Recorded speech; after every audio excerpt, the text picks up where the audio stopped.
ശരിക്കും ഏത്തപ്പഴമാണ്. അപ്പോൾ ഇതിൻ്റെ ഒരു സീസൺ സമയത്ത് ചക്കപ്പഴോടെ ചേർത്ത് കഴിഞ്ഞാൽ കുറച്ചുകൂടെ ടേസ്റ്റ് ആവും. ഇതിൻ്റെ പേര് ഏത്തപ്പഴം കൊതപ്പിച്ചതെന്നാണ്. അതിന് തന്നെ ഈ ഏത്തപ്പഴം ചെറിയ ആയിട്ട് കട്ട് ചെയ്ത് ഇച്ചിരി ഒരു വലിയൊരു പീസായിട്ട് ഇങ്ങനെ കട്ട് ചെയ്ത് ചക്കയും അതേപോലെ കട്ട് ചെയ്ത് മാറ്റി വെക്കുക. ഇത് ബട്ടറിനകത്താണ് ചെയ്യുക. ബട്ടർ ഇല്ലെങ്കിൽ വെളിച്ചെണ്ണയ്ക്കകത്തായാലും നമുക്ക് ചെയ്യാൻ പറ്റും. ആദ്യം തന്നെ നമ്മൾ ബട്ടറിനകത്ത് ചക്കപ്പഴം ഇടുക.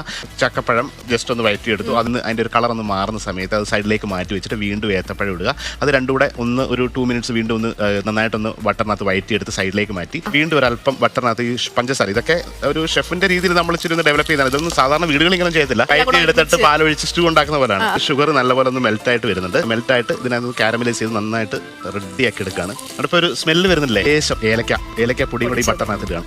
എന്നിട്ട് നല്ല കട്ടിയുള്ള ഒന്നാം പാലിലേക്ക് കുറച്ച് അരിപ്പൊടി, പുട്ടിൻ്റെയൊക്കെ പൊടി ഉണ്ടല്ലോ, ആ പൊടി വീട്ടിലുള്ളത് അതുകൂടെ ഒന്ന് മിക്സ് ചെയ്ത് കുറച്ച് ലൂസായിട്ട് ഉണ്ടാക്കിയിട്ട് ആ അരിപ്പൊടിയൊക്കെ ഇരുന്ന് വരും. കുറുകി വന്നിട്ട് ഇതാണ് അതിൻ്റെ പരുവ്. എല്ലാം ഒരു പ്രത്യേകതരം ഫ്ലേവറാണ്. ഈ പഴത്തിന് പോലും ഒരു സ്വാദ് വേറെ ആയിരിക്കും. കുറുക്കിത് ഈ പരുവത്തിൽ എടുത്തു കഴിഞ്ഞാൽ ഏത്തക്ക കൊതപ്പിച്ചാവും. ഇത് അപ്പം ഇടിയപ്പത്തിലൂടെ ഉഗ്രൻ ബ്രെഡിൻ്റെ കൂടെ ഒക്കെ കഴിക്കാൻ പറ്റിയ ഒരു സാധനമാണ്.